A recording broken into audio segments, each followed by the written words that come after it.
Herrera has a couple of pieces or a couple of guys that have been open, but it's just been a man who has absolutely no fear. You say gunslinger, and I see his number 4, and I'm reminded of Brett Favre. Yeah, I see it.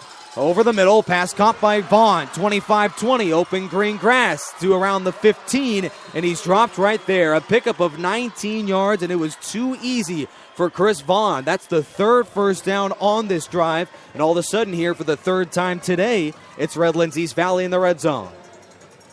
Well, you got to give credit to Chris Vaughn. Chris Vaughn is their second leading wide receiver on the team. Herrera over the middle, and it's dropped. Vaughn, you talk about him having credit. That would have been a touchdown. It's now 2nd and 10.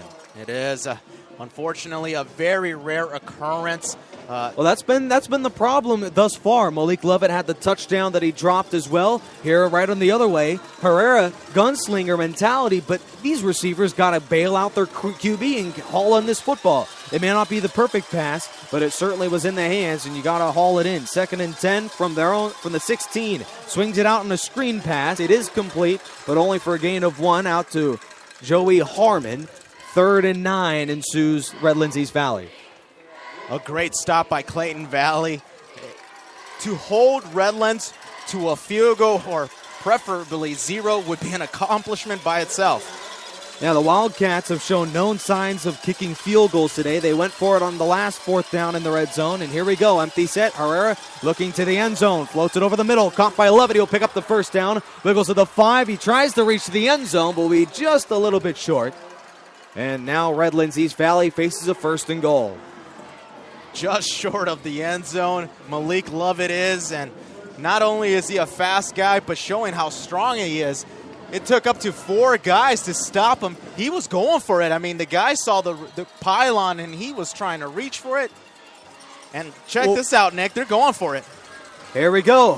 Malik Lovett up the middle, dives to the end zone, reaches across the chalk, and he's in. Touchdown, Redlands East Valley, and we are at a square ball game, given the extra point is good, at 14 apiece. The Oregon commit, Malik Lovett, showing his versatility. Not only is he going to catch a pass, he's also going to run him in. Well, that's the second touchdown run by Malik Lovett today, your slot wide receiver.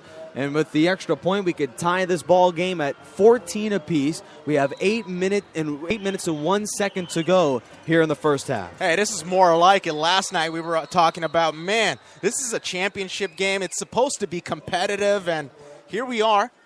It's about to be tied pending this extra point, and this is ideally the championship game we want to be a part of and see. Well, last night we covered Folsom and Oceanside, and outside of 1 touchdown by the Pirates, Folsom scored 69 unanswered points to win by 61 points. It was just a dominant performance. So here we are today, and it's a much more entertaining affair. And all of a sudden, following a penalty, Redlands East Valley's kicking a little bit shorter of a field goal here. Mason Biggerstaff to attack the point after. Snap ball down, kick is up, and this time it's good, and we are tied at 14.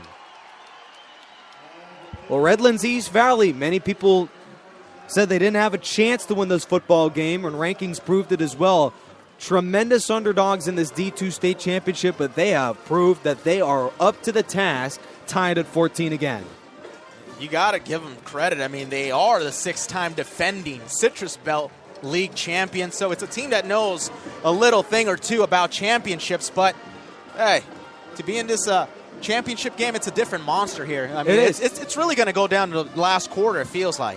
Well, it seems like Tim Murphy, who is the head coach for Clayton Valley Charter, and is, in fact, of all these coaches in high school football, the most winningest SoCal coach over the last 10 years. Phenomenal feat by him, undefeated again this season, yet all of that is out the window as Redlands East Valley is acting like this is just another man and can be beaten on any stage, this being the state championship. This is the type of game that'll turn around your whole program. If you come out the winner in this one, the attraction that it'll bring to your school is like bar none. This is actually the first bowl game that both of these teams have appeared in, Nick. And the thing is, if you are Redlands East Valley, a win or even a competitive football game can not only spark interest in guys coming to the school, but the guys already in it know that they have an opportunity to potentially win next year, as Redlands will boot it through the end zone for a touchback, as there are a plethora of guys on this football team, including your main quarterback, Anthony Herrera, who will be back for the next couple of years. These players, it looks like, at least early on, are playing behind their head coach. Redlands could develop into a powerhouse. I mean, with Anthony Herrera only being a sophomore, your running back's a junior as well. There we go. I mean, the next following years look bright for Redlands. As far as Clayton Valley, a lot of seniors on their part, and this will be their final game, so a lot is at stake tonight. And it's been obvious, at least so far, that they are able to win these close ball games. 3 consecutive games decided by less than 2 touchdowns. They have won all of them here in the postseason. The give will go to the backup running back for Clayton Valley. That is Luis Ramos with his first carry, and that'll gain 2. So Ramos giving Harrison a breather. I was wondering when that was going to happen. I mean, Harrison he's carrying the ball there every time. It really seems like. Outside of those quarterback keepers, he has been the recipient of every single run play until that one. Luis Ramos able to mix up things. He's still into the football game, but he'll be the tight end to the near side. Miles Harrison checks back in on 2nd and 8. Keisel will keep, and only to the line of scrimmage is what can be found there. No gain, 3rd and 8, and all of a sudden Keisel with a tie ball game is in a oh-so-critical 3rd down situation. You can ill afford to give the ball right back to Redlands, as we can see what that offense has when you give them good field position. Yeah, they're really something special. But about Clayton Valley, that last play, it was for the wastebasket of players bumping into each other. When you're bumping into your own teammates, you could throw that play away, Nick. Miles Harrison has had a game to remember outside of those blocks, if you will. To the outside is Zapanta. He'll pick up the first down, sideline 35, and he's out to around the 36-yard line. And those end arounds to now this receiver, Zapanta, has been so critical in that running game first half. Zapanta is listed as a wide receiver, 5'10", 185. Only 413 yards in the passing game, but he's the type of guy that could be used even in the run game. Now over 600 yards on the ground for Zapanta and 12 rushing touchdowns. Only 5'10", but has made a monster impact so far first quarter, converting 2 of 2 on his attempts on 3rd downs to 1st downs. Here goes a run up the middle. That's straight ahead for Miles Harrison, and off a cloud of dust, only gains about a yard. Well, with 6 minutes remaining in this first half, expect Clayton Valley to run the clock out because they're going to get the ball back in the second half. So in perfect position to run it out, get a score, come back into the second half with the ball again. What's your impressions, Dan, of Miles Harrison and how many times he's touched the football? Will that be an impact in the second half? It definitely will be. I mean, this is a championship game, and this is where it gets so much more physical than any other game. Well, Keisel will keep on a quarterback draw and end up running for maybe 4 to 5 yards, 3rd and 3 upcoming. And if you're Miles Harrison, I don't know about yourself here, Dan, but running him this many times may impose a bigger, if you will, problem for the running back versus that defense. Well, it's good to be young. I mean, when you're 16, 17 years old, you can take handing the ball off to you 40-plus times is a dream. Miles Harrison has had no shortage of opportunities here. Up the middle on a straight-ahead handoff will pick up 5 and a first. Guess who? Joey Harrison, again, getting the handoff straight down the middle. And that's the thing. I mean, that's what you dream about when you're a kid, to play in a championship game and lead your own team to victory. Well, if you're Redlands East Valley, you're facing the number 1 run offense in the state of California. Every once in a while, even when you know what's coming, you're still going to give up some of those first downs. They're just that good. It's very interesting how that happens. I mean, if you take a look at the defense for Redlands right now, stacked box, but still struggling to stop it. Now they crowd the line of scrimmage, and yet again another positive pickup, make it a gain of 2, maybe 3 for number 3, Miles Harrison. 2nd and manageable upcoming again for Clayton Valley. It's so obvious what Coach Tim Murphy is doing. He's trying to run out this clock and go into the half with the lead possibly. I do have a question, Dan, though. You take a look at this play calling here, and I think the head coach is thinking, you have no business coming to the sideline when you fumble the football early on in the first quarter. Well, Miles Harrison, another opportunity up the middle across the midfield stripe, and will end up lunging his way down to the 47, making a gain of 5. 3 straight plays that Miles Harrison has been used, and they've been all up down the middle. Nothing surprising. It's only basic football. It's old school, if you ask me, Nick. Yeah, but Redlands East Valley better not sleep on those end arounds, as they have been critical down on third down and short. Well, Zapanta will motion to the far side. There's a flag that's down. Make sure to keep your eyes on Zapanta. He has picked up 2 critical third downs, and he seems to be the guy that is just in the right place at the right time. But for the moment, it'll be a false start, making things a little bit tougher for Clayton Valley. 3rd and 7 now when you had a 3rd and 2. Well, with the ball in their own territory at the 48, this is the type of situation that I would like to see some play action finally. I remember in the previous 2 possessions for Clayton Valley, they went to a play action. It didn't work, but you got to go back to it. Well, it's a toss play to the near side, but not before what may be another false start. Flags are down, and visually here, Tim Murphy's frustrated. His offense is just giving up free yards here on a silver platter. Well, you could have had a 3rd and 2, but now you're going to go back 10 straight yards on those false start penalties to 3rd and 12. And Clayton Valley, well, the Eagles are not set up for 3rd and longs. Being a heavy run team, this is the type of situation you have to avoid if you're the Eagles.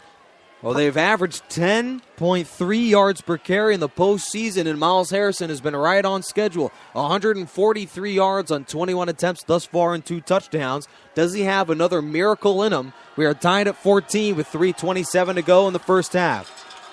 3rd and 12. Keisel with a bootleg. He'll elect to throw. Fires the other way. A wide open target. And he'll have his first down. A convoy in front across the 40. Will sprint his way to the Redlands 35. The Wildcats didn't see it. And for the Eagles, it's Chandler Wakefield. His only 5th catch of the entire season. The tight end makes him pay. It'll be a pitch and catch at 27. Not necessarily a trick play, but a very tricky play. A call that called for your quarterback to roll out to the near side, and he throws it back across the field to an open wide receiver. Wakefield moves the chains. A first down, straight ahead handoff. That'll be Miles Harrison again, and he'll bounce off tackles, and that's what Clayton Valley would love to see. In the first half, defensive linemen are starting to become tired. They're having a much tougher time stopping this running back, and here we go. Clayton Valley Charter with a tie ball game is sitting pretty at the 31 of Redlands. I really like the coaching of Tim Murphy of the Eagles. I mean, he set up a perfect game plan for tonight. That was a great pass play. Yeah. Wakefield was wide open to the far side. 2nd and 5. A run up the middle. That'll be, I believe, to Zapanta. Nevertheless, it just goes right back to the line of scrimmage. No gain. So now in a 3rd and about 6 or 5, and guess what? For the Eagles, it doesn't matter because they're going to run it right now and then possibly go for it on 4th down. They've been doing it all game and expect no different. Well, Redlands is substituting players onto the defensive line, so you got to believe that Eagles football team knows the severity of all these run plays. So the toss play near side, Miles Harrison sprints out of bounds. He won't pick up the first, but there is a flag down on the field, and we'll check the penalty. So as advertised, they go back to the run on a situation where most teams would be passing. Well, seemingly every other team in the country would pass it at least a little bit more than Clayton Valley Charter. 87% runs for that offense this year. Here's our referee with the penalty.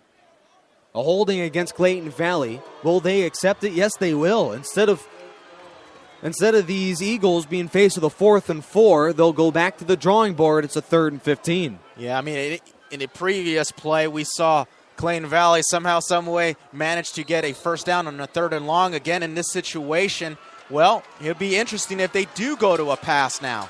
3rd and 15 from the 40 of Redlands. A play action, another bootleg. Looking long, floats it deep down the field. He's got a man open, caught inside the 10, 5, touchdown, Clayton Valley Charter.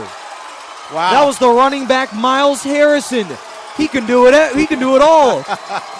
Nate Keezo, I'll tell you something about him. He just threw up the ball in the air. Reminds me of Eli Manning in the Super Bowl against the Patriots. He just threw it up for a miracle pass, and Miles Harrison comes up with a catch right down the sideline in for 6. 20-14 now, Nick. 2 rushing touchdowns and over 140 yards on the ground for this running back in the first half. And on 3rd and 14, abracadabra, he's able to, in the passing game, haul in a monumental pass play for a touchdown. The extra point is good, and all of a sudden, Clayton Valley Charter, whenever Redlands has themselves a nice little drive for 6, it's these Eagles that always seem to answer. This touchdown puts it right